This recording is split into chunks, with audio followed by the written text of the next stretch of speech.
Aquí está ya el hombre. Viene por ahí, viene por Villa Altagracia ya. Santana Martínez desde Santiago para el mundo. Ah, ok, ok. Narrador de las Águilas Ibaeñas. Buenas tardes. ¿Tiene miedo? Hey, hey, ¿usted trajo algo? Buenas, buenas. ¿Cómo estás? ¿Cómo está todo por ahí? Bien, la familia. Gracias a Dios, tranquilos por aquí, manteniéndonos en casa, como dice la recomendación. Qué bien, qué bien. ¿Y la familia? ¿Todo bien en salud por ahí? Gracias a Dios, gracias a Dios. Yo espero que todos estén bien por ahí, por tus predios. Me alegro mucho que todos estén bien por aquí también igual Santana. Santana, gracias ante todo por aceptar este conversatorio que pues culmina hoy su segunda semana.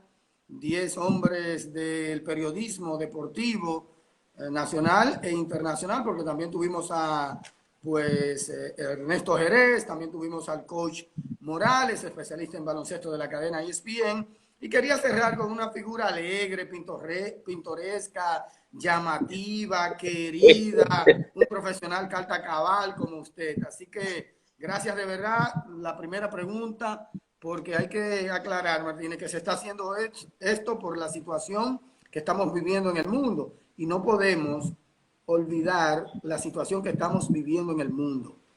¿Cómo afronta Santana Martínez esta pandemia mundial con toda y su familia?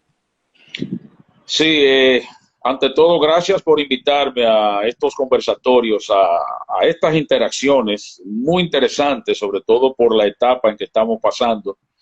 Y como tú me decías cuando me invitaste ayer a través de las redes, tomar en cuenta no solo a los peloteros, a los atletas, a los managers, a los coaches, sino también a los colegas de la prensa. Mira, lo primero es estar con Dios, tratar de estar bien con Dios espiritualmente, pedirle en las oraciones que nos dé mucho equilibrio emocional y espiritual. Son épocas donde necesitamos mucho equilibrio emocional para tratar de evitar los miedos, la angustia, la desesperación, el aburrimiento y sobre todo la depresión.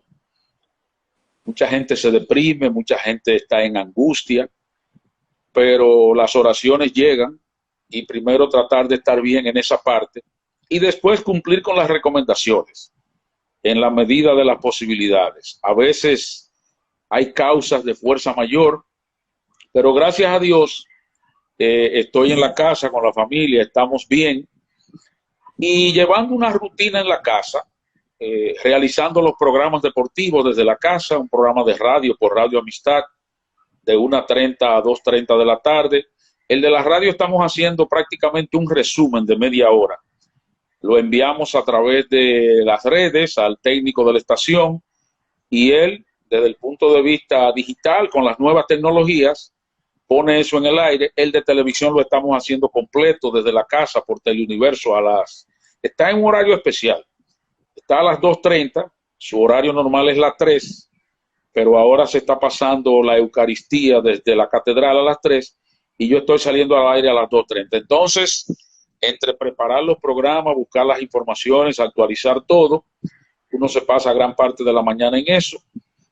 Por la tarde, ver qué hay en los medios, en las redes, leer algo, y ahí más o menos se va la rutina de uno, llamar familiares que te llaman para ver cómo está todo, y más o menos ahí se va la rutina del día. El presidente Medina acaba de extender hasta el próximo día 25 el estado de emergencia. ¿Cuál es tu valoración en ese sentido? Yo lo veo muy bien, Satoshi.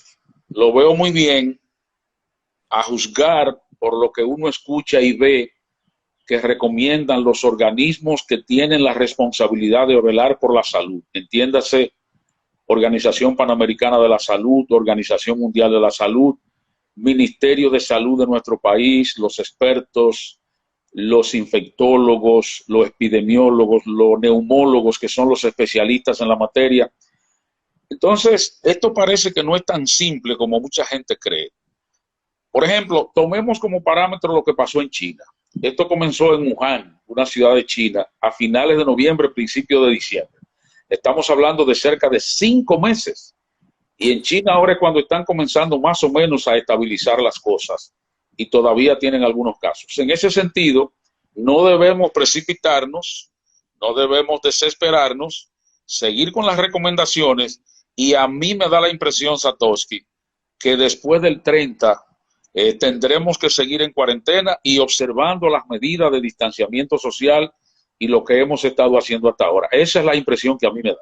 Sí, es bueno aclarar y qué bueno que tocas ese punto, porque una cosa es estado de emergencia y otra cosa es la cuarentena, que viene Así dado es. evidentemente por el estado de emergencia. Son dos cosas totalmente diferentes. Santana, mucha gente te sindica, te encasilla solamente en Santana Martínez, el narrador, pero ya Así es. tú hablaste de que tú tienes tu programa de televisión, de que tú haces radio. ¿Cuánto tiempo tú llevas haciendo eso? Y si hace otro tipo de periodismo aparte de esos dos medios electrónicos. Aquí como me ves, yo he hecho un chin de todo. No he trabajado tanto en periódicos. Por ejemplo, en la época de los Juegos Centroamericanos y del Caribe, Santiago 86, Sí. yo fui colaborador por un buen tiempo de las páginas deportivas de La Noticia, cuando José Rafael Vargas era jefe de redacción y Bienbo Rojas era editor deportivo. En toda esa etapa de los Juegos Centroamericanos, para la pelota invernal de esa época, yo era un colaborador diario del periódico La Noticia. Viviendo en Moca en mis inicios, tuve mi programa de radio que aún permanece aquí en Santiago. Con mi mudanza de Moca a Santiago me traje el programa que es La Ronda Deportiva en radio. Y en esa época escribía una columna a un periódico local que se llamaba El Mensaje, creado también por José Rafael Vargas y el fallecido Isidro Silva. Aunque no me gradué de periodismo, tuve la bendición de que en esos años en Moca, mientras estudiaba mi carrera universitaria en la Madre y Maestra, tomé muchos cursos de periodismo, muchos seminarios, muchos talleres y fui de los fundadores del SNPP, como se llamaba en aquella época en el país, Sindicato Nacional de Periodistas Profesionales. Tuvimos la suerte, la bendición de tener charlistas como Núñez Grasales, Lipe Collado, Wow. periodistas de fuste de la época que iban a Moca a dar cursos y yo creo que los aproveché muy bien. Después fui colaborador en el periódico La Información con una columna que se llamaba igual. A Franklin Mirabal escribí una columna por un buen tiempo en su página digital, impactodeportivo.com. He sido colaborador de diferentes periódicos y en televisión estoy trabajando desde casi que salió el canal 7 Cibao. El 7 Cibao salió al aire con los Juegos Centroamericanos en el 86 y un año después ya yo estaba en el 7 Cibao y ya en el 29 tengo casi 21 años en Teleuniverso con Info Deportivas. O sea que yo he trabajado un chin de todo en los medios de comunicación. Tú eres un periodista consagrado, un comunicador consagrado. O sea, que deje un poquito la gente, ¿verdad? De encasillarte Sí, exclusivamente. sí, mucha gente, lo que pasa con eso, perdona que te interrumpa, Satoshi, es que yo trabajaba mayormente en medios locales, Canal 7 Cibao, que no tenía mucha trascendencia, pero cuando entro a las Águilas, indiscutiblemente que ahí me catapulta y la gente comienza a verme solo como narrador.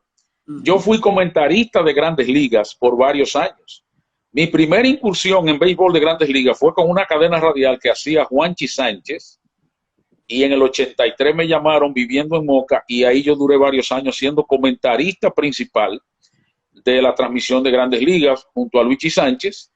Después, cuando yo me fui de ahí, entonces entró Kevin Cabral a sustituirme, pero yo he hecho de todo, como te dije. Qué bueno, me alegra y de verdad que el respeto está ahí por eso, por esa carrera dilatada y consagrada en el periodismo en sentido general. Antes de hacerte una pregunta, porque hay un nombre de una ciudad que ha aparecido ya 3 veces y me gustaría descifrar un poquito para la amable audiencia qué significa ese nombre, por qué lo hemos mencionado 3 veces. Pero Jerez dice, Santana decía que mi padre, Ernesto Jerez, dice que tú decías que su padre era un aguilucho rabioso, porque si las águilas estaban perdiendo temprano, él se iba del estadio. Eso es un paréntesis que hacemos ahí para leer a Ernesto.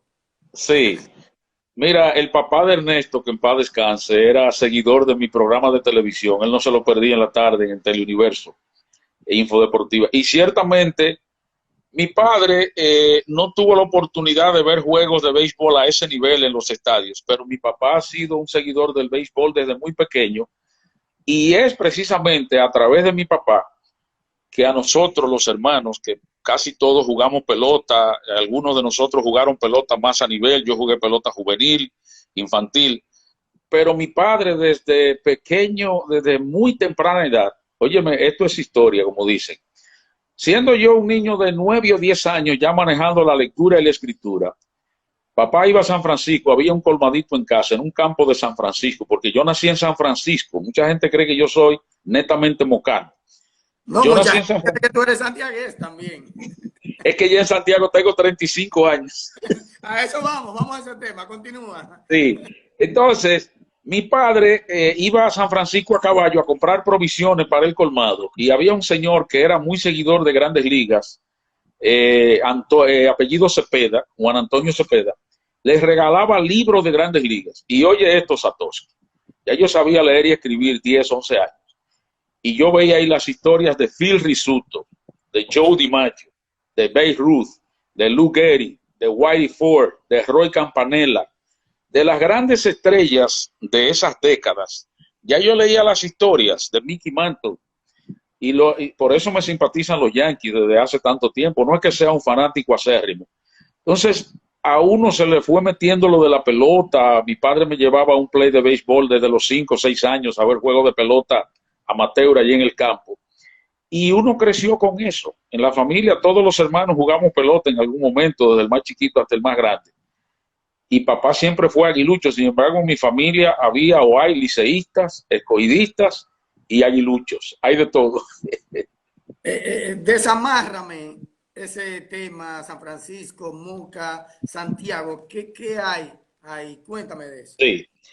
Bueno, nací en Pontón. Ese es mi campo de San Francisco de Macorís. Ahí comenzó todo a gustarme la pelota, jugando pelota infantil, estudiando en la escuela primaria de Pontón. Luego fui a un campo cercano que le dicen La Peña, a estudiar séptimo y octavo. Cuando pasé ya al bachillerato, me fui a San Francisco, hice bachillerato.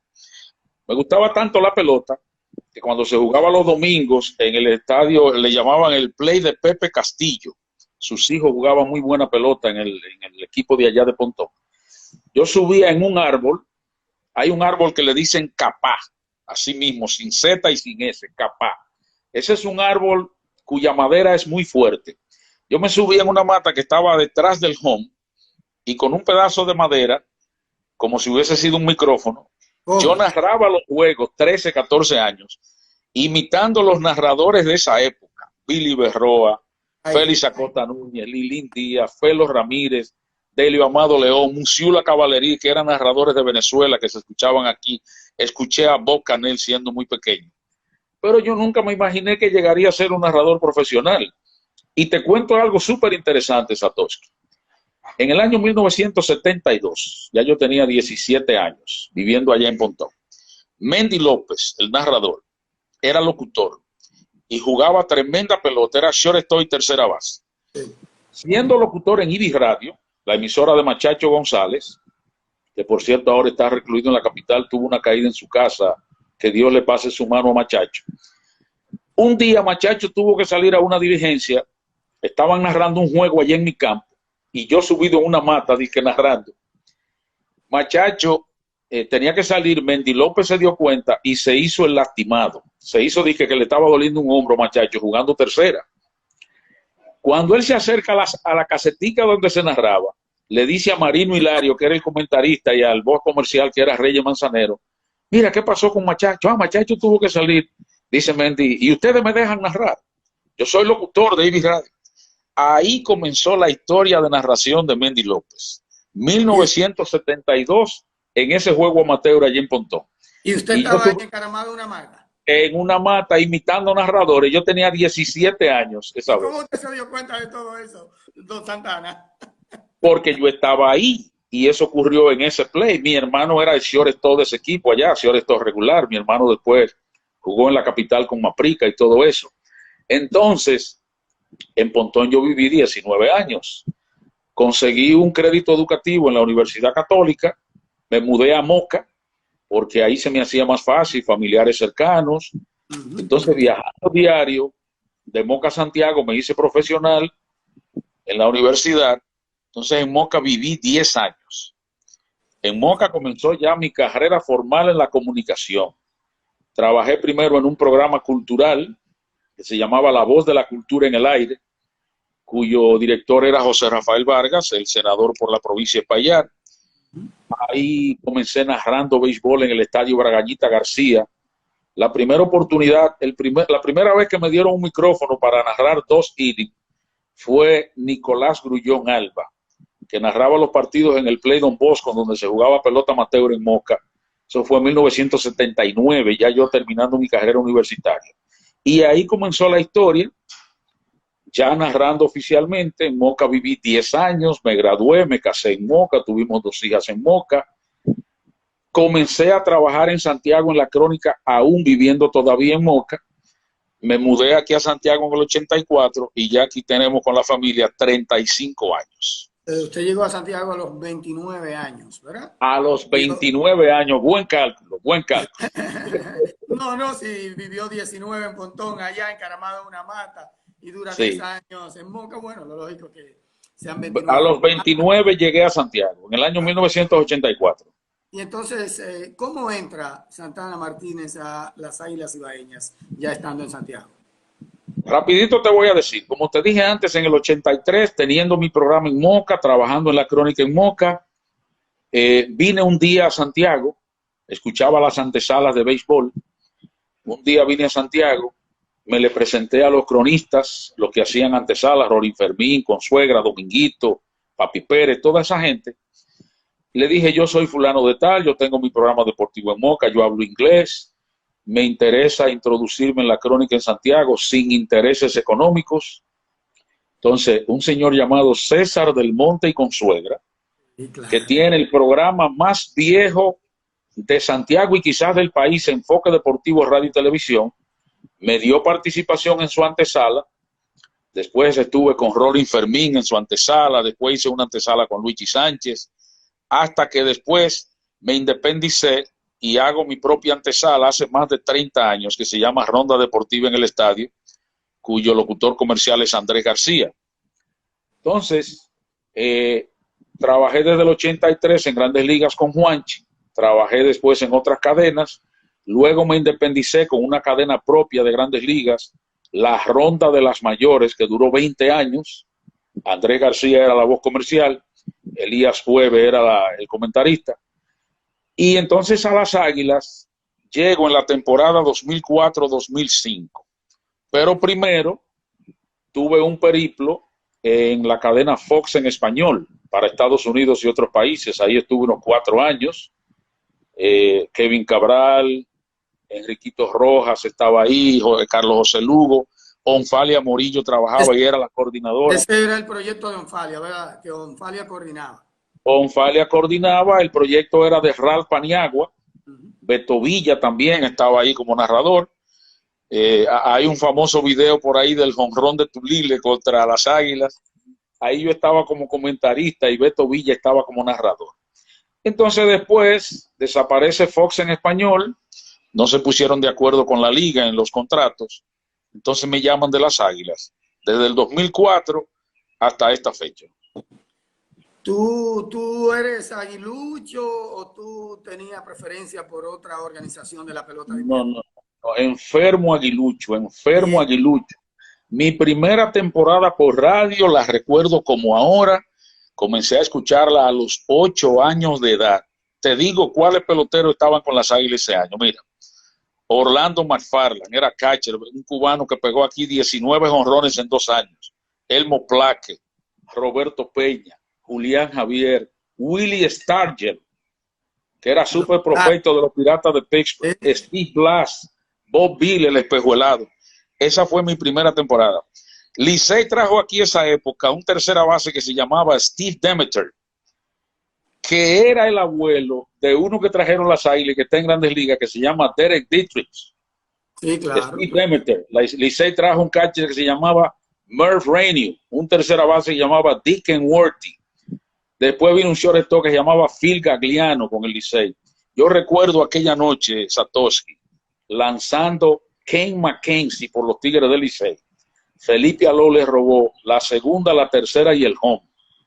Ya para esa época yo escuchaba los juegos en la radio y he sido aguilucho desde que nací. Ok, entonces una interrupcióncita aquí, producto de una falla que me están reportando. ¿Me escucha ahí, Santana? Okay. Sí, sí, perfectamente. ¿Me escucha ahí bien? ¿Y ustedes se escuchan ahí, el público? Bien. Santana, hablamos ya de las Águilas. ¿Tú te ves narrando para otra organización de la pelota de invierno? Mira, cuando comenzó la franquicia de los Gigantes, que tenía otro nombre, si mal no recuerdo, temporada 95-96, me llamó Julián Javier, me llamó el doctor, muy amigo mío, que es de los directivos, José Aníbal García. Después, en la temporada 2004-2005, me llamó Mercado, que si a mí me interesaba transmitir con los Gigantes. Pero, ¿cómo te digo? Uno es profesional de esto, uno es profesional de la comunicación, pero para serte honesto, como que no me imagino narrando en otro equipo que no sea las Águilas, honestamente. ¿De quién tú tienes influencia? Tú mencionaste anteriormente a Berroa, tú mencionaste a Canil, que tú lo escuchabas. ¿De quién tú tienes influencia en tu estilo de narración?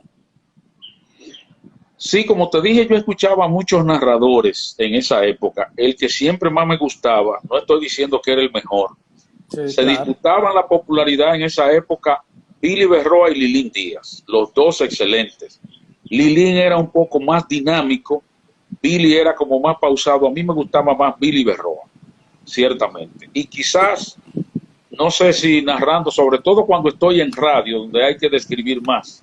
A veces Mendy por una causa u otra no puede y a mí me toca radio, donde hay que ser más descriptivo. Puede que sí que se note algo de Billy Berroa o del mismo Lilín, de Felo Ramírez. Hay una mezcla de todos. ¿Usted llegó a conocer a esos hombres de béisbol, de la narración y de los comentarios? No solo llegué a conocer ese grupo, a Félix Acosta, a Max Reynoso, a Lilín, a Berroa. Mira lo que me pasó una vez. En una oportunidad yo estaba haciendo el play-by-play, jugada por jugada con Fox en español, aquí en el Estadio Cibao. Fali estaba comentando ese día. Y a la transmisión local, a la transmisión nacional, se le fue el audio. Llamaron al estadio para que le pusieran el audio de Fox a la transmisión de aquí, para no perder la transmisión. Justamente ese día, don Billy Berroa estaba escuchando el juego y después nos encontramos en la capital. Se me acercó y me dijo, yo no sabía que tú eras narrador, qué bien lo haces, me dijo Billy Berroa. Wow. Imagínese usted, qué honor, y él era mi preferido. Eso fue como una diosidencia de pasar a eso. ¿Qué valoración tú le das a don Mendy López? Una gloria también de la narración. A Mendy, no te voy a decir que lo veo como un padre, porque no creo que él tenga edad para ser papá mío, pero Mendy y yo nos tratamos como dos hermanos, mucho respeto, mucho cariño, mucha admiración. Mendy López es el poeta de la narración de béisbol. Es un poeta narrando los juegos de pelota. Para mí, mira, que te hablé de estos grandes narradores, creo, y que me perdonen en su gloria donde esté. Creo que el mejor narrador de radio que hemos tenido se llama Mendy. Porque Mendy es un poeta de la narración de béisbol. Sí, definitivamente dibuja, describe, relata. Claro. ¿A quién usted le tiene que agradecer dentro de su carrera periodística en sentido general? Y no me estoy limitando solo a las narraciones de béisbol. Sí. Mira, quien me motivó para entrar en la crónica deportiva en Moca es mi compadre fallecido Narciso Valles, que ya estaba en la crónica deportiva, fue un gran dirigente de béisbol en Moca a nivel de presidente de la Asociación de Béisbol. Fue quien me motivó y que comenzara a narrar y a la crónica deportiva en Moca. Y aquí en Santiago, mi mentor ha sido César del Monte y Consuegra. Fue quien me dio la primera oportunidad en radio y la primera oportunidad en televisión en el 7 Cibao. Ha habido mucha gente con las cuales yo he trabajado. Juanchi Sánchez me dio la oportunidad primero en Grandes Ligas. Y tendría que mencionarte a muchos, pero básicamente Narciso Valles en Moca y el amigo Nicolás Grullón. Y en Santiago Consuegra fue el hombre que me abrió las puertas. La rutina de un día de narración, ¿cómo comienza el día de Santana Martínez cuando le toca narrar un partido de béisbol? Bueno, levantarme, hacer las rutinas de la casa, de la familia, comenzar a buscar datos, preparar los programas. Como te dije, eso hay que prepararlo todos los días. Tú trabajas eso y tú sabes que eso es un trabajo diario. Entrar en la computadora, actualizar datos. Y si hay juego en Santiago, entonces el trabajo es doble, porque entonces hay que ver cómo estuvieron los juegos del día anterior, cómo va el ritmo de los peloteros. Yo soy de los narradores. Y qué bueno que me hace la pregunta de mi rutina cuando hay juego, porque, mira, Satoshi, la gente disfruta las frases. Y la forma que introduje de esa fraseología que trato que sea ameno, entretenido. Pero mucha gente no sabe que el narrador, casi igual que el comentarista, debe estar actualizado con los peloteros, con los equipos, con las estadísticas, porque es que hoy día el narrador y el comentarista deben complementarse. Y siempre digo esto, yo tengo a mi lado comentaristas muy experimentados, como casi todos lo tenemos en las transmisiones, pero a veces el narrador debe darle pie al comentarista de algo que tú te estás dando cuenta que no se está tomando en cuenta en ese momento. Por ejemplo, un batazo entre dos donde un jardinero le salió mal a la pelota, se le quedó atrás, la cortó en un ángulo muy abierto, muy cerrado. Si el comentarista no se da cuenta, el narrador inicia eso para que el comentarista siga sobre un pelotero, sobre el juego de pelota, una estrategia que no se hizo en un momento. Entonces, yo en los días que hay juego, mi trabajo es doble porque yo me preparo en todo eso para hacer un complemento del comentarista y viceversa. Esos días yo me preparo mentalmente, llevo mis datos que a veces no los uso porque para eso está el comentarista y no debemos quitarle tan, porque mira, claro. Varias veces me ha tocado dar charlas sobre locución deportiva. Me han invitado a dar charlas sobre locución deportiva y una de las cosas que enfatizo es que en una transmisión donde está una voz comercial, un narrador y un comentarista, cada cual debe tener su espacio. La voz comercial no está ahí para comentar, está para leer comerciales. El narrador a veces aporta datos, sobre todo si es en televisión, pero cada uno tiene su rol. Entonces yo me preparo con el día a día de los juegos de pelota, mi dato, mi actualización y todo, buscando un scouting report de un pitcher, cuáles son sus picheos, cuándo utiliza un picheo, cuál es el approach de un bateador mayormente, y todo ese tipo de cosas hay que estudiarlo. Usted lo hace, lo mismo prácticamente que hace un comentarista. Eso es así. Yo lo hago cada vez que me mantengo actualizado con eso. Mucha gente cree que es llegar, sentarse y ver la alineación y comenzar a narrar el juego. En mi caso no. Y dejarle todo al comentarista. Mucha gente me ve y cree que lo mío son frases, lo mío es esto. Señores, un narrador lo principal que debe tener es conocer el juego. Claro. Saber si se está formando un shift defensivo, por qué este pitcher utilizó esos lanzamientos en este caso, por qué tiró un cambio de velocidad, por qué tiró un two-seamer, por qué utilizó un sinker, por qué está utilizando mucho una recta arriba, que es un picheo que se usa mucho para ponchar hoy día. O sea, el narrador debe estar actualizado en todo eso también. Antes de mi siguiente pregunta, me gustaría que por favor se enfoque un poquito mejor en el recuadro, a propósito de que estamos grabando esta entrevista para subir. Ahí mejoró. Un poquito más, un poquito más. Ahí está bien, perfecto. Bájale un chin. Entonces, súbale un chin, mejor dicho, entonces. Ahí. Entonces, ¿cómo la gente a veces no se da cuenta o quiere saber cómo desde allá arriba un narrador sabe que tiró un two-seamer, sabe que tiró una recta cortada? Explíquemele a la audiencia cómo ustedes se dan cuenta del tipo de picheo que se lanza. Están los movimientos del picheo y sobre todo si tú tienes un monitor cerca de televisión, Por ejemplo, ustedes ven que con mucha frecuencia el compañero Rubel Komarasamy adivina lo que el pitcher va a tirar porque está viendo lo que hace el catcher, la seña que le hace el catcher al pitcher. Se utilizan los dedos, el puño para darle la señal al pitcher. Entonces, por ejemplo, una recta de dos posturas, el two-seamer, para un bateador derecho, tiene un movimiento hacia adentro para un bateador derecho. Para un bateador zurdo, tiene desde la esquina. Fue el picheo, oye bien, el two-seamer es el picheo que catapultó al final de su carrera a Bartolo Colón. Bartolo Colón no tenía ese lanzamiento, lo aprendió y aunque con menos velocidad ahora, se lo tira a los zurdos, el zurdo cree que le va a dar la pelota y se mete a la esquina de adentro. Para los derechos tiene un movimiento hacia adentro, parecido un poquito, pero más arriba al sinker o al split finger fastball, que es una recta de dedos separados. Claro. El slider es más fácil de conocer, el cambio de velocidad y así por el estilo. La curveball, que antes era la curva, hay lanzadores que te tiran una curva 12-6 porque viene arriba y cae abajo. O sea, por el movimiento del picheo, tú te das cuenta, sobre todo si tienes esos conocimientos. Eso significa, de acuerdo a lo que usted me está contestando, que un narrador no puede descuidarse de que a mirar un mensaje en WhatsApp, No, que alguien lo salude no, ahí atrás en la cabina. Para no nada. puede. Por eso te darás cuenta que yo no soy muy dado a mandar saludos cuando estoy narrando. La pareja de Kevin y yo generalmente nos toca trabajar juntos y yo creo que tú no escuchas un saludo la noche entera. Lo mismo que Juan Santiler y yo, no somos muy dados a saludar. Y a mí no me gusta por eso que tú estás diciendo, porque esa es otra recomendación que le doy a los que están comenzando. No distracción.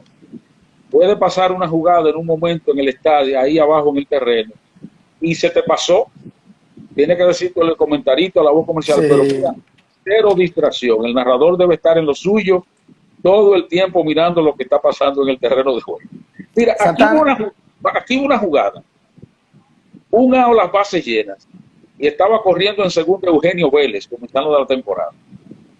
Hubo un roletazo por tercera, tiro a home, force out del 5-2, tiran a primera, safe en primera, pero Eugenio Vélez se quedó frisado en segunda, el primera base tiró a tercera, hizo la doble matanza. Mucha gente no se dio cuenta que Eugenio Vélez se quedó frisado en segunda. Yo sí me di cuenta y lo narré. Porque usted estaba en su juego. Porque yo estaba en eso. En su juego. Entrando a la actualidad de esta entrevista, ¿verdad? A propósito de que usted es un hombre actualizado que hace programas todos los días. Ajá. Usted mencionó a Bartolo Colón y el two-seamer que le catapultó su carrera. O más bien que le dio vida en la última etapa de su carrera. Lo relanzó. Ahora bien, Bartolo Colón intentó en las grandes ligas y conseguía trabajo, pero llegó el momento de que ya no más. Sin embargo, Bartolo Colón quiere intentarlo, lo intentó en México. ¿Usted está de acuerdo que Bartolo siga? ¿Usted cree que ya Bartolo debe parar? Mira, mi opinión sobre ese particular es la siguiente. No censuro a quien trate de mantenerse un poquito más allá de sus habilidades en una tarea determinada. Pero me gusta que un atleta ya de la categoría de un Bartolo, por ejemplo, ya que ese es el hombre que viene al caso, lo haga con donaire. Es decir, miremos el caso de David Ortiz. David Ortiz tuvo tremenda temporada cuando se retiró con Boston. Mike Mussina se retiró después de haber ganado 20 juegos en Grandes Ligas. Sí, ese podría Aramis Ramírez se retiró quedándole algo todavía. Jorge Bell se retiró quedándole algo todavía. El mismo Beltré. Beltré le quedaba una temporada más en las mayores. Pero ellos decidieron, yo te pongo un caso, Roger Maris. Yo seguí muy de cerca las series mundiales del 67 y el 68, con 12 y 13 años. Roger Maris fue un peloterazo, pero si tú buscas sus últimos años con San Luis, ahí bajó muchísimo. Entonces, tomemos el caso de Pujols. Pujols, la máquina, una superestrella, pero yo no sé, caramba, hasta qué punto esos números podrían afearse un poquito, siguiendo un par de temporadas más para cumplir con un contrato. Mira que hasta hace poco le estaba bateando sobre 300, ya eso bajó a 300. Ya está en 300 playing ya. Exacto. Entonces, respeto esas decisiones de continuar, pero me gusta el retiro con donaire en un buen momento, así es como yo lo veo. Sí, se ve más elegante, Sí, sin duda sí, sí. alguna, sin duda alguna.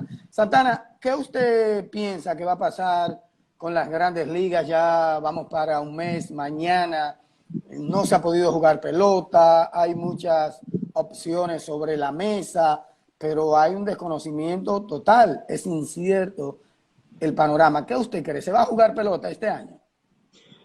Yo no estoy muy optimista, Satoshi. Yo soy una persona que me gusta actuar con la realidad en las manos. Me gusta ser realista. Como te dije al principio, cuando hablamos de esta pandemia, te dije que esto va para largo. Esto va para largo según los expertos. Estoy hablando de lo que dicen los expertos. Hay muchísimas opciones, como tú dices, incluyendo la opción de jugar pelota sin público, de jugar pelota solo en Arizona, Florida y Texas, para cumplir con contratos televisivos, cumplir con una serie de compromisos económicos. Primero está la preservación de la salud y la vida de la persona. Yo sé que esas ligas no van a actuar a la ligera. Ya se está jugando pelota en Taiwán sin público, en Corea piensan comenzar el 5 de mayo. Yo creo que no hay que precipitarse, que no hay que acelerar las cosas. Yo creo que hay que esperar que los organismos que velan por la salud, las autoridades, los especialistas, den luz verde. Yo le decía a alguien en Twitter, en una interacción anoche, no, que lo que queremos es pelota, que queremos que jueguen. Digo, sí, pero primero está la preservación de la vida. Yo sé que hay sociedades que anteponen lo económico por encima del aspecto humano. Y Estados Unidos no es una excepción, sobre todo el presidente que ellos tienen ahora, Donald Trump. Entonces, en ese sentido, yo no estoy muy optimista. Quizás se pueda jugar una temporada recortada en las mayores y en las ligas menores. Y eso, de una manera u otra, va a repercutir. Y eso que dijo José Miguel Bonetti, y que lo decía otra persona, lo he dicho yo en todos mis programas aquí desde hace varias semanas, dependiendo lo que pase en grandes ligas y ligas menores, es que podríamos tener pelota de invierno. Señores, no nos obnubilemos, no nos ceguemos, dependemos de ellos. Existe el famoso Winter Agreement, que es el acuerdo con las ligas invernales. Todo va a depender de lo que pase con ellos. Se infiere, Santana Martínez, que si no hay pelota de grandes ligas, tampoco habrá clásico mundial en 2021. Esto es un poco difícil porque es que una cosa te trae la otra. Si no hay pelota de grandes ligas, muchos dicen, sí, tendremos muchos peloteros en las ligas invernales, pero yo no lo pongo tan bonito el panorama. Porque, por ejemplo, peloteros que no tomen los turnos suficientes, lanzadores que no tengan las entradas suficientes, querrán jugar en la pelota del Caribe, pero habría que ver cuál es la posibilidad de que los equipos puedan mantener una nómina tan alta. Vienen presupuestos más pequeños, como lo dijo Vitelio Mejía, y los equipos están conscientes de eso. Y eso puede poner a peligrar el mismo Clásico Mundial, porque MLB tendrá que tomar otras medidas con sus peloteros. Y mira, yo inclusive dije en un programa aquí en Santiago que si no se juega pelota de grandes ligas, y esto quizás se ha normalizado un poco, digamos, después de octubre, noviembre, yo no pongo en duda que Major League Baseball invente alguna actividad en la Florida y Arizona para sus afiliados. No lo dudo, Satoshi. De hecho, ellos tienen la Arizona Fall League hace muchos años, sí, donde dejan la mayoría de los buenos prospectos. Entonces, tenemos que esperar, no hay que desesperarse. Mira, jugar sin público, donde ellos tratarán de preservar y proteger a los fanáticos. Pero ¿qué tú me dices de un personal de televisión, de radio, un personal que tiene que ir al terreno, los mismos peloteros? Se ponen en riesgo. Ya lo estuvo diciendo Clayton Kershaw, lanzador estelar de los Dodgers. Yo no quiero arriesgarme. Mi familia, si yo me voy a jugar a Arizona, yo dejaría de ver mi familia por muchos meses y pondría en riesgo mi salud y pondría en riesgo mi familia. Yo particularmente no estoy muy optimista al respecto, Satoshi. Caso Medias Rojas de Boston, robos de señas. solamente lo castigaron con el pick de segunda ronda del draft de este año, un empleado encargado de repeticiones sancionado también, pero Cora, Alex, fue sancionado, pero en relación con el evento de Houston. Nada tiene que ver con lo que ha sucedido en Boston. ¿Piensa usted que fueron muy permisivos, muy flojos en las grandes ligas con el caso Boston? ¿O simplemente su infracción no fue tan extrema como sucedió en el caso de Houston, que había una mafia, vamos a decirlo así, una estructura fraudulenta? Exacto. Lo que dice el comisionado Rob Manfred es que las investigaciones en torno a los Medias Rojas arrojaron resultados menos complicados, menos comprometedores. Vamos a tomarle la palabra. De haber sido así, entonces se entiende por qué las penalidades a los Medias Rojas de Boston fueron más suaves. Ahora bien, yo pienso que las mismas penalidades a los Astros de Houston debieron ser un poco más fuertes. No de que llegar al grado de quitarle el cetro, la corona, no llegar hasta ahí, pero debieron ser más fuertes las penalidades a Houston. Suspendieron a AJ Hinch por un año, a Jeff Luhnow por un año, $5 millones de multa al equipo. Eso trajo como consecuencia que también los Mets se llevaran a Carlos Beltrán, que estuvo involucrado en eso cuando estaba con Houston, que Boston se llevara a Alex Cora, que estaba con Houston y se le veía como una figura principal. Pero yo creo que las penalidades debieron ser más fuertes, más ejemplarizadoras, porque se trata de robar señas a través de tecnologías. Y eso está muy claro en cuanto a esas reglas. Pero, repito, pienso que debieron ser más ejemplarizadoras esas medidas. Ahora, ¿qué no me ha gustado de todo esto, Satoshi? Aprovecho para decírtelo en esta interacción. Yo sigo viendo una doble moral en el béisbol de las grandes ligas. Lo escribí en una columna de la página de Franklin cuando el tema de los esteroides, y lo digo ahora con el caso del robo de señales. Dice que los dueños no sabían nada. Nunca sabe nadie. Que muchos gerentes no sabían nada, que hay muchos peloteros que no sabían nada. Y entonces, para que los peloteros sean dejados fuera de las penalidades, para que ellos no tengan ningún tipo de culpabilidad, es el mismo sindicato de peloteros que se pone de acuerdo con Major League Baseball. Mira, los peloteros algunos pueden ser testigos, pero ninguna penalidad para los peloteros. Eso fue un acuerdo entre el sindicato y Major League Baseball. Sigo viendo una doble moral con todo eso. Pero, don Santana, es que imagínese, el comisionado de las grandes ligas trabaja para esos equipos, para esos dueños. Imagínese usted. Exactamente, nadie coge piedra para tirarle al cuartel. Hablando de doble moral y de malas actuaciones o valoraciones, ¿qué usted opina de lo que está sucediendo con Roger Clemens, Barry Bonds? Estos dos han aumentado recientemente su porcentaje al Salón de la Fama, pero Sammy Sosa como que está, no es tratado con la misma vara conforme se trata a Clemens y a Bonds. ¿Qué usted cree que está pasando ahí? En relación a entrar al Salón de la Fama. Sí, claro. Cuando yo era estudiante universitario, en mi casa en Moca se mudó un estudiante de Derecho, mi compadre, mi hermano de infancia, Juan Pablo Acosta. Y a veces entrábamos en unas discusiones. En ese semestre yo estaba tomando una materia que se llama Ética Profesional. Y entrábamos en discusiones y yo siempre mencionaba la ética y él me decía, Santana, de lo moral no se hace derecho. Te hago esa introducción porque muchos de esos peloteros usaron esteroides en una época en que no estaban prohibidos, no era ilegal. Independientemente de que muchas personas defiendan la parte moral. Eso no era ilegal, pero es inmoral. Perfecto, pero no es ilegal. Entonces, peloteros, oye bien lo que te estoy explicando, peloteros que cometieron eso, el doparse y esas cosas, como se les indica a Sammy Sosa, a Rafael Palmeiro, a Mark McGwire y todo ese grupo, yo creo que se comete una injusticia con ellos, producto de la doble moral que te estoy diciendo. Los dueños sabían, los gerentes sabían. Ahora, peloteros que ya incurrieron en eso después de la prohibición, ahí debe haber una sanción más drástica.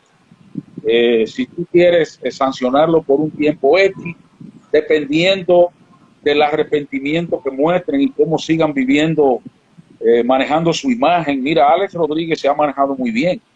Alex Rodríguez fue de los que aceptó públicamente que había usado esteroides y así sucesivamente. Yo te voy a poner un ejemplo. Si tú entras en internet y te buscas la historia de Ken Caminiti, que murió alcoholizado y de sobredosis en Nueva York en un hospital. Él fue jugador más valioso cuando fue tercera base de los Padres de San Diego. El gerente era Kevin Towers. Después entrevistaron a Kevin Towers, le hablaron de eso. Eso fue una vez, en esa ocasión perdieron la Serie Mundial contra los Yankees los barrieron. ¿Qué dijo Towers? Dijo, yo sabía lo que había entre manos, pero yo no podía hablar de eso en este momento. Ese tipo tuvo una temporada de más valioso, nos llevó a una Serie Mundial. Oye bien, eso está ahí, esas declaraciones tú solo las puedes buscar en internet, es decir, ahí está la doble moral. Entonces, en ese sentido, yo entiendo que hay muchos de esos peloteros que deben ser tomados en cuenta. ¿Cómo tú obvias a un Roger Clemens para entrar al Salón de la Fama, a un Barry Bonds, a un Mark McGwire, a un Sammy Sosa? Entonces, yo creo que en algún momento ellos van a tener que sopesar la idea y reconsiderar esos casos. Se infiere entonces que Robinson Cano, por ejemplo, va a recibir ese mismo trato que están recibiendo. Bueno, Cano lo ha hecho en la era moderna. Ya después, Manny Ramírez, 2 veces, Robinson Cano ahora, hace poco. Entonces, por eso te dije, ya esos son peloteros que han incurrido en ese error después de la prohibición. Acuérdate aquel escándalo que hubo de la lista de unos 100 peloteros que salieron a repetir algunos nombres, peloteros que fueron convocados al Congreso, entre ellos Sammy Sosa y demás. Sammy Sosa nunca ha admitido que usó esteroides. Sammy Sosa dice, nunca utilicé nada ilegal, porque es que no era ilegal. Pero el caso de Cano, por ejemplo, que tiene buenos números, es un caso de ahora reciente, como han sido otros casos recientes. Pero te reitero, todo va a depender de su arrepentimiento, de cómo sigan manejando su carrera. Y en algún momento quizás la Asociación de Escritores de Béisbol o el Comité de Veteranos, que ahora le llaman The Golden Era, tomarán en cuenta esos casos. Mira el caso de Pete Rose, que ciertamente yo creo que es más grave lo de las apuestas de Pete Rose, yo creo que sí. Pero ningún comisionado ha querido echarse esa canana de quitarle ese castigo, de perdonar a Pete Rose. Entonces yo creo que a esos peloteros se les va a hacer muy difícil entrar al Salón de la Fama. ¿Qué es más imperdonable? ¿Eso de Pete Rose y las apuestas o el tema Houston y el robo de señas?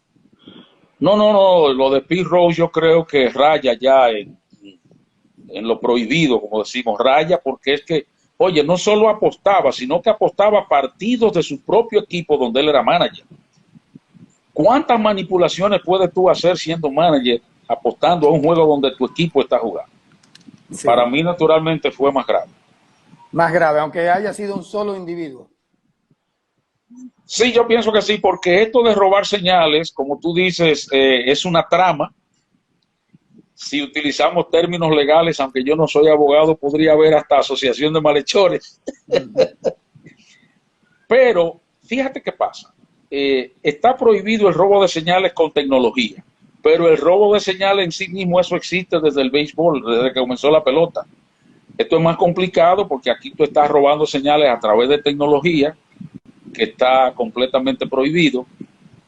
Pero yo sigo pensando, porque fíjate bien, tú te robas la señal, pero ¿hasta qué punto tú me puedes garantizar que si yo soy el bateador y sé que tú me vas a tirar una recta, yo le puedo dar un jonrón a esa recta?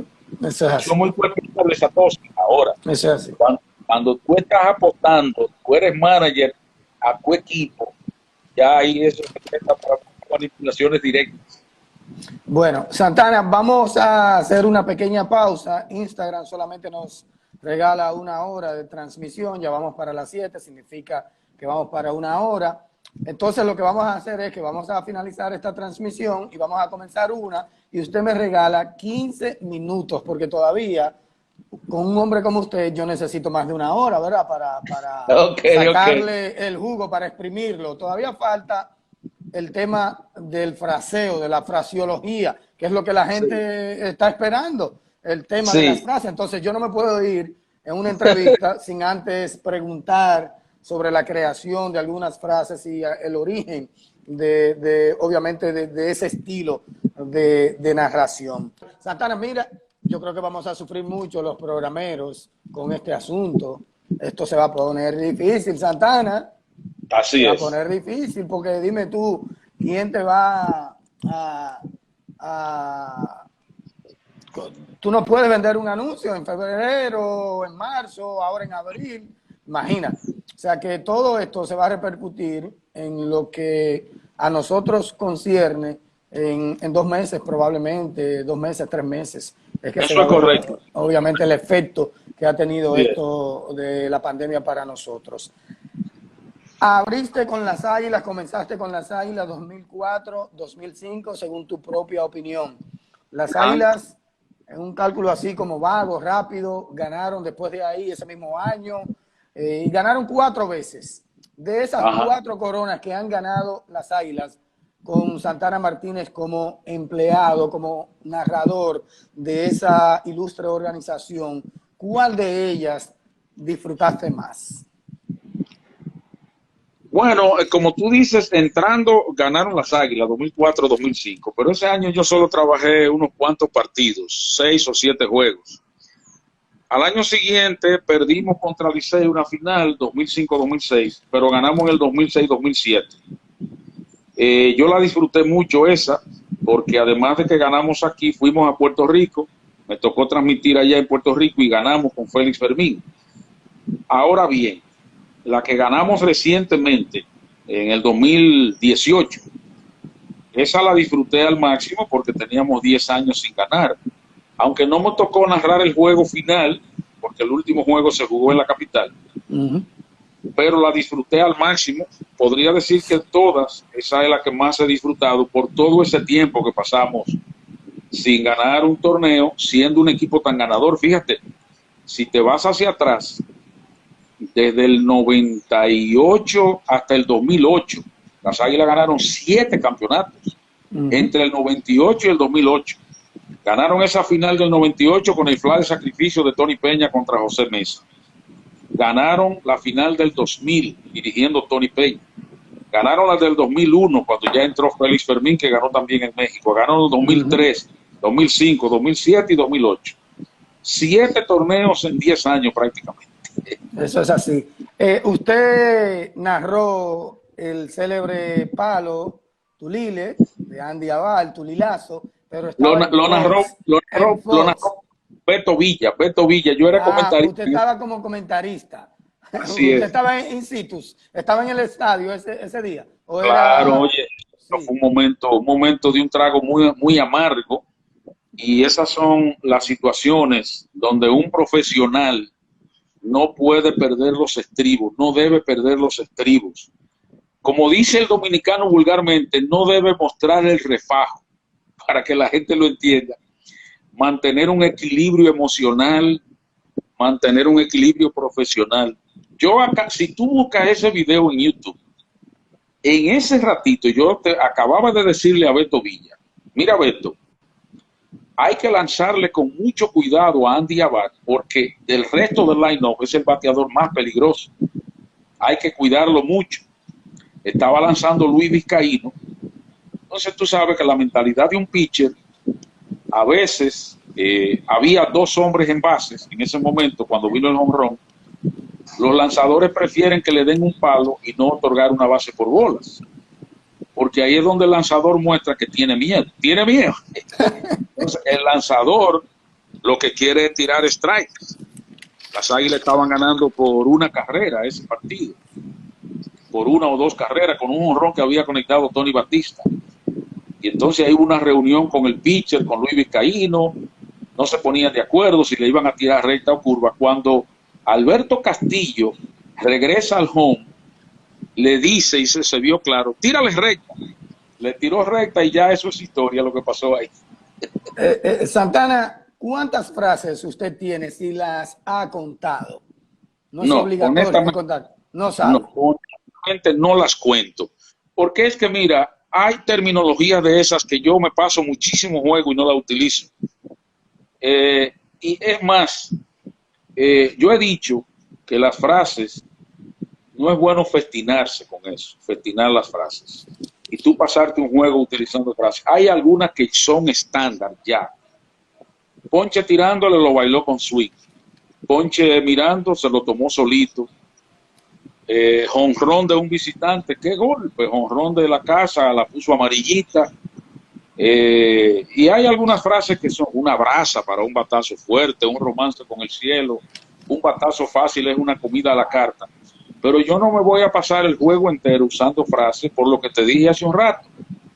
La gente disfruta las frases, pero yo quiero que el público se nutra de una narración técnica de lo que está pasando en el juego de pelota, de por qué ocurrió esto en este inning, de por qué está pasando esto en esta entrada, por qué no le pudo batear ese picheo, por qué le dejó el bate atrás. Lo que yo te decía ahorita, que son, yo no quiero descuidar las cosas técnicas del juego por las frases. ¿Cómo las crea esas frases? ¿Cómo la crea? ¿Cómo se la inventa? Algunas han salido en el momento, otras son pensadas. Por ejemplo, cuando se inauguró el metro en la capital, yo narraba los jonrones, la montó en el metro. Por ahí anda en las redes un juego que transmitimos Kevin y yo con la cadena Fox de la final de los Gigantes y el Licey. La primera final de los Gigantes que Diloné era el manager. La del Forfi. Exacto. No, la del Forfi creo que era Luis Dorante, el manager de los Gigantes. Sí, con Laurentino al mando. La que te estoy diciendo fue la primera final de los Gigantes que Diloné era el manager, que el Licey la ganó, y entonces ese juego, que fue el número 3, nos tocó a Kevin y a mí transmitirlo. Ahí yo decía, la montó en el metro, cuando era un jonrón. Pero después cambié lo puso amarillita por el color de las águilas. Algunas de esas frases salen y otras uno la piensa realmente, dependiendo del momento del juego. A su juicio, ¿cuál es su frase que más ha calado? ¿Entiende usted que ha calado en el gusto popular? 2.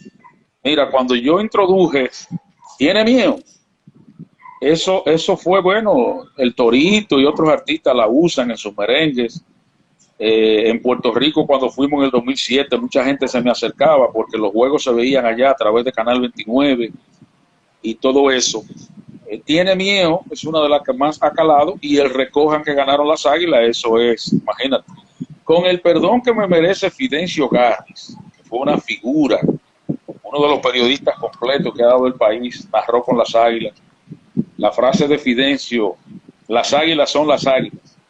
Yo creo, quizás porque esta frase que yo introduje llega en un momento de redes sociales, de internet, pero eso de Recojan, mira, eso no tiene comparación.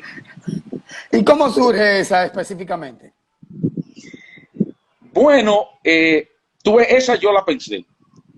Yo pensé en unos narradores de grandes ligas que cuando trabajan para un equipo en particular, para ese equipo tienen 1, 2 o 3 frases. Ahora, si yo narro para una cadena neutral, digamos para Fox, cuando yo estaba con ESPN, la que sea, o que me contrate una institución dominicana que no pertenece a ningún equipo, pues yo adapto mi trabajo a eso. Entonces yo escuchaba a Harry Caray de los Cachorros. El de los Cachorros. Decía, Cub swing, Cub swing, Cub swing. Y entonces el de los Yankees, cuando los Yankees ganan en casa, dice, Michael Carr. Entonces, el narrador tiene un par de frases para su equipo en la casa, entonces yo dije, voy a utilizar esta, y a la gente le ha gustado. Recojan que ganaron las Águilas. Eso fue apoteósico, ¿eh? Sí. Eso fue apoteósico. ¿Hay algunas de esas frases que tienen que ver con algún pasaje de su diario vivir o de algún pasaje de un familiar suyo, alguna anécdota que se quede en el círculo familiar? Mira, la de Tiene Miedo no es en el círculo familiar, pero sí me inspiré en un momento de un juego de pelota. Te cuento. Cuando la Liga de Verano tenía equipos en el Cibao, la Dominican Summer League, tenía equipos en Salcedo, en Santiago, en Moca, llegó a tener en La Vega y en Cotuí. Se estaba jugando un partido en Moca, yo trabajaba para la Academia de los Medias Blancas, con Denio González, ahí trabajé como 8 años, y un partido entre la escuela de los White Sox de Moca y de Cleveland de Santiago, en el Bragallita García, vino un picheo y el árbitro no lo cantó cerca de la zona. Un empleado de nosotros, que es el papá del jugador Pedro López, que ahora está como coach del Escogido, sí, le voció al árbitro: canta, tiene miedo.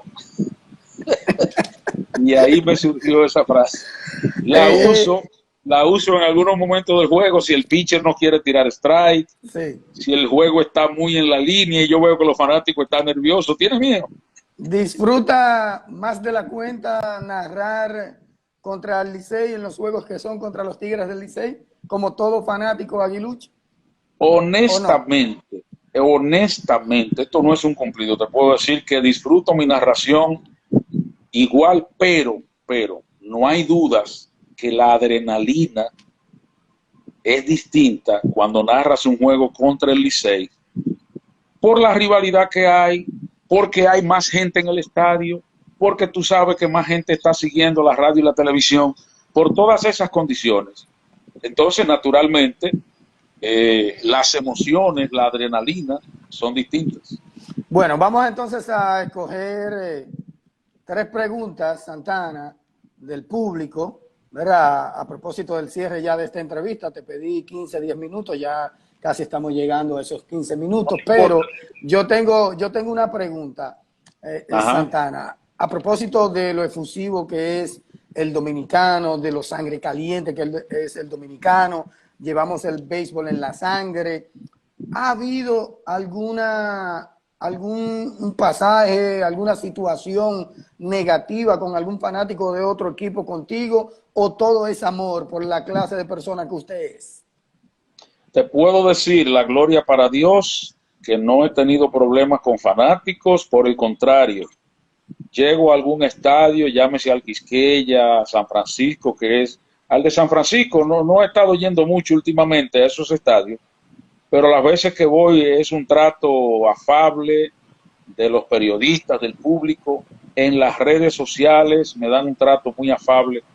Real, efectivamente, no he tenido problemas con fanáticos. Con Mira, todo ya, me llevo muy bien. Ok, ya Santana, yo le hice esa pregunta de si se veía fuera de las Águilas, entonces ya la contestó, evidentemente. Vámonos con la narración. ¿Qué sintió usted cuando narró el jonrón de Manny Ramírez? Pregunta Esmil Vázquez.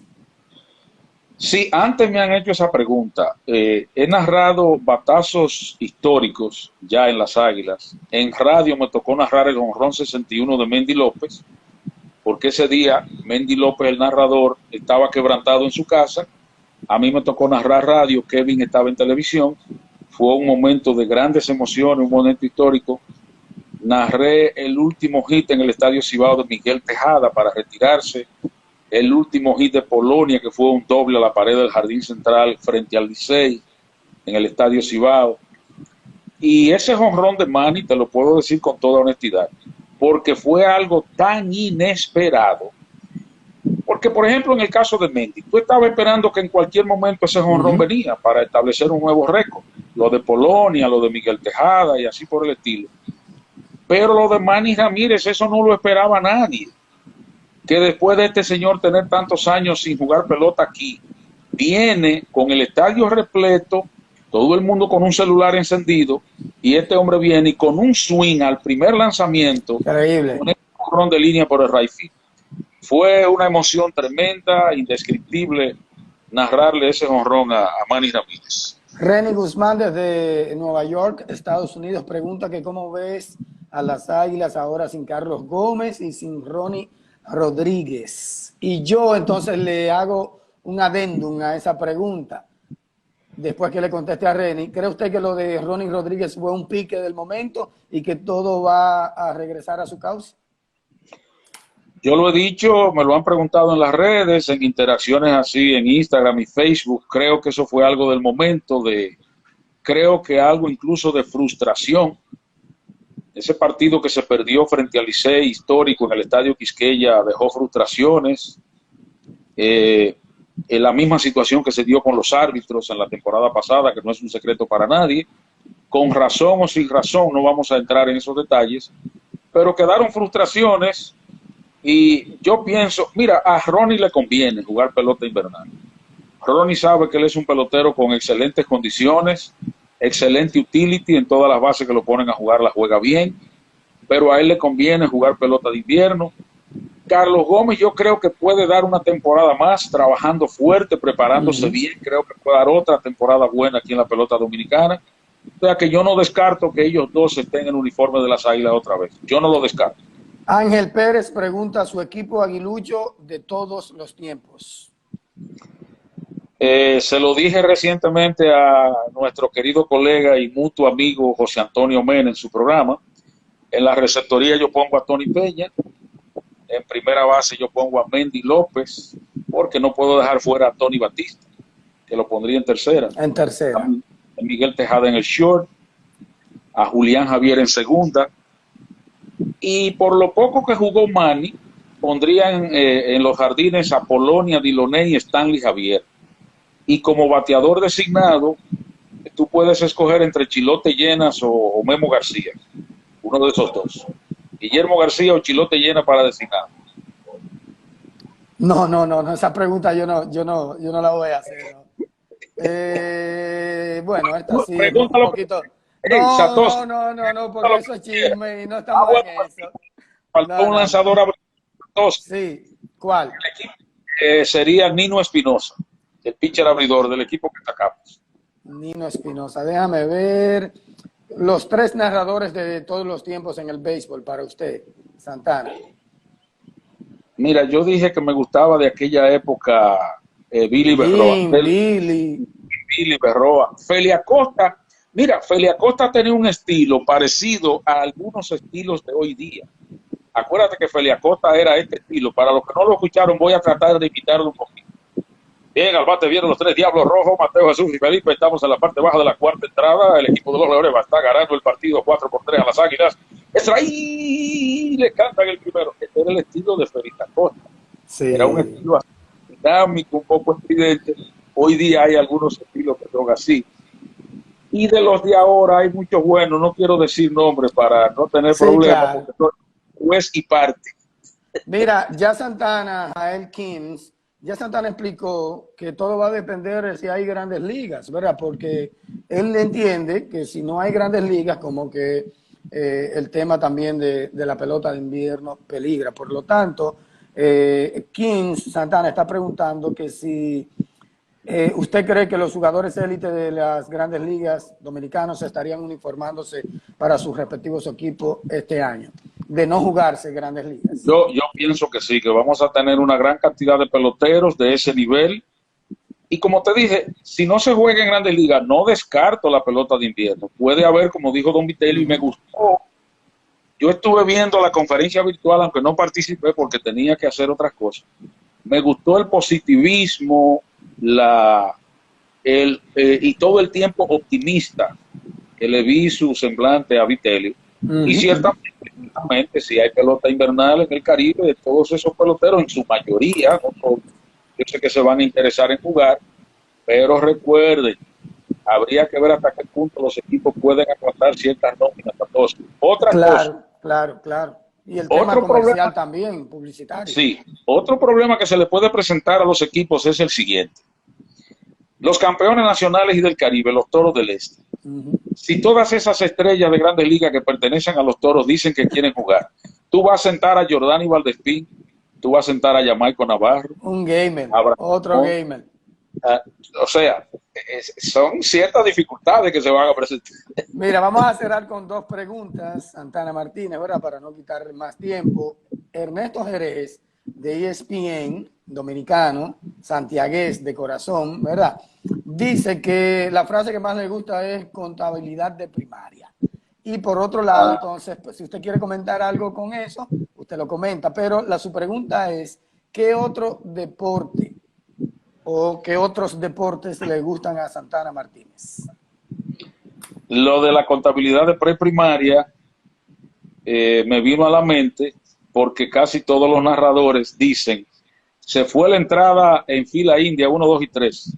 Entonces, como contar del 1 al 3 es tan elemental, hablando del punto de vista académico, escolar, entonces yo dije, 1, 2 y 3 como contando en preprimaria, y cuando se va así yo digo, se fue en contabilidad de preprimaria 1, 2 y 3. La otra pregunta ahí mismo es... Deporte, ¿qué otro deporte le gusta? Mira, cuando crecí en mi campo, solo se conocía el béisbol y un chin de voleibol. Cuando llegué a Moca, comencé a introducirme un poco en el fútbol, jugué un poquito de fútbol en Moca, no organizado, jugué un poquito de baloncesto 3x3 en Moca. Fui narrador de baloncesto aquí en Santiago, 8 o 10 años. Narré muchos años baloncesto de radio y televisión. Me gusta mucho el baloncesto, pero te voy a decir algo. A mí los deportes me gustan más verlos en vivo. Yo disfruto muchísimo un buen juego de softball, de categoría. Un softball fuerte. Yo me siento a ver un juego de softball y te veo todas las entradas. Sí. A mí me gusta el deporte. Mira, me fascina ver una carrera de atletismo, me fascina. Hay deportes que, por ejemplo, esa me gusta verla por televisión, las repeticiones, la natación es bellísima. Me gustan casi todos los deportes, por eso vivo del deporte, pero baloncesto, atletismo, natación, me gusta mucho ver esos deportes. Félix Tejada Santana pregunta que si tiene alguna anécdota y o situación difícil que se te haya presentado narrando un juego de pelota. No, pienso que realmente no. Y aprovecho para darle el abrazo a la distancia al compañero Ernesto Jerez, que está ahí siguiendo. Está ahí desde el minuto 1, ¿eh? Desde el minuto 1 está ahí. Mira, con Ernesto tuvimos la oportunidad hace un par de años de ir a Moca. Un breve paréntesis. Sí. Fuimos a Moca, Ernesto, Mendy y un servidor, y tuvimos un conversatorio chulísimo allá con los muchachos de Moca, con los periodistas, gente del deporte. Fue sumamente placentero intercambiar con ellos. Vamos a tomar el hilo de lo otro, porque es que entonces cambio de tema. No te preocupes, esto es en vivo. Mira, pregunta, bueno, ¿no tiene alguna situación y alguna situación cómica? No. ¿Y alguna anécdota entonces positiva? Sí, mira, en los años que tengo narrando con las Águilas, me ha tocado, y series del Caribe. Mi primera serie del Caribe la narré en Puerto Rico en el 2007, que ganaron las Águilas con Félix Fermín. Y el primer día se jugó el partido más largo en una serie del Caribe, Venezuela y República Dominicana, 18 entradas. En el 2013, narrando desde Santiago la serie del Caribe, me tocó transmitir otro juego que se fue a 18 entradas, el Escogido contra Obregón en México. Los Yaquis. Los Yaquis, que esa serie la ganó Obregón con Eddie Díaz como manager, que me estaba comentando al lado. Vino aquí. Y me ha tocado narrar las dos veces, no completo, pero me ha tocado participar en esos dos juegos de 18 entradas en Serie del Caribe. 2007, que estábamos en vivo en Puerto Rico, y la del 2013, la narramos desde Santiago, se estaba jugando en México. Pero anécdotas así difíciles, gracias a Dios, no he tenido narrando juegos de pelota. ¿Tiene algún recuerdo de José Lima? Pregunta mi hermana Ariana Terrero. Todo lo que puedo recordar de José Lima es bueno. José Lima era un muchacho grande, como decimos, un hombre afable, un hombre bueno con la gente. Era tan bueno con la gente que sabemos que tuvo su problema desde el punto de vista financiero, de tan bueno que era. Para mí, el lanzador más carismático que ha tenido el país, por encima de Pascual Pérez, que es mucho decir. Wow. Te voy a hacer esta anécdota rápida. Uno de esos años en que viajábamos a la Florida, a los campos de entrenamiento, un grupo de periodistas de Santiago, fuimos al campo de entrenamiento de los Tigres de Detroit. José Lima ya estaba en la frontera de AAA y Grandes Ligas. Y me llama un periodista, me preguntaba si yo hablaba inglés, le digo que sí. Me hizo una entrevista solo sobre José Lima, de cómo trataban a José Lima aquí en el país, que cómo era su comportamiento, que si él era así mismo aquí como era allá, un tipo carismático y eso. José Lima era clase aparte, era un tipo afable, tratable. Bueno, la gente vio quién era José Lima en una lomita central. Brevemente, una para mí que me la recuerda Armando Soldevila. Para mí es mi favorita, así como Ernesto tiene la suya. ¿Qué sazón que tiene orégano? A mí me gusta porque me recuerda el Tiene, Cibao, tiene tiene tierra adentro. Cuénteme tiene esa, una que es mi historia. favorita. Tiene una historia, te la voy a contar. El año en que la liga le dedicó el campeonato a Osvaldo el Orégano Virgil, las Águilas lo invitaron a la rueda de prensa y le dije, don Osvaldo, he inventado una frase que es para usted. Primero, porque a usted le dicen el orégano se usa mucho en la línea donde usted es Sí, oriundo, el allá. jugo y la cosa. Y comencé a utilizar qué sazón que tiene orégano por lo del orégano virgil. Pero tú sabes dónde vino a parar eso. Que los camarógrafos pensaban que era cuando pasaba una muchacha elegante, cuando enfoca una mujer elegante. Y ahí es que a las mujeres les gusta la frase, qué sazón que tiene orégano. Esa frase yo Mire, para Osvaldo Virgil. finalmente, don Santana, ya, finalmente, ya, ya. Sí. No, Una no te pregunta preocupes. muy importante, muy importante. Me la aprendí de memoria porque es buena. ¿Qué opina del perreo de los peloteros? Pienso que todo en la vida, en el accionar del ser Juan humano, Aníbal. sí, todo en el accionar de un ser humano tiene un límite. Como decimos en el campo, hay una raya, hay una frontera. Disfrutar un jonrón en un momento clave se puede mostrar una algarabía, una euforia, o lo que llaman perreo. Un pitcher que poncha a un bateador, perfecto. Ahora, todo tiene un límite. A veces hay perreos que son desafíos directos, al contrario.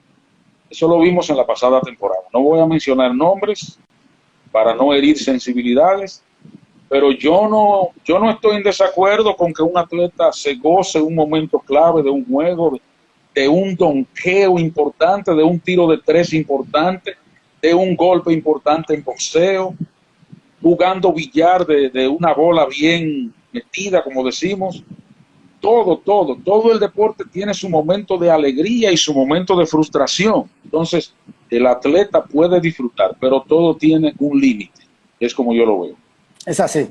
Bueno, Santana, de verdad que súper agradecido con usted, emocionado y a la vez también muy honrado que me haya dedicado esta hora y media de conversatorio en este Entre Cronistas. La verdad que estaré eternamente agradecido con usted. Usted sabe que hay un respeto fuera de serie. En 2007 lo traté muy de cerca en esa serie del Caribe, 2008, ¿verdad? Allá Aquí en Santiago.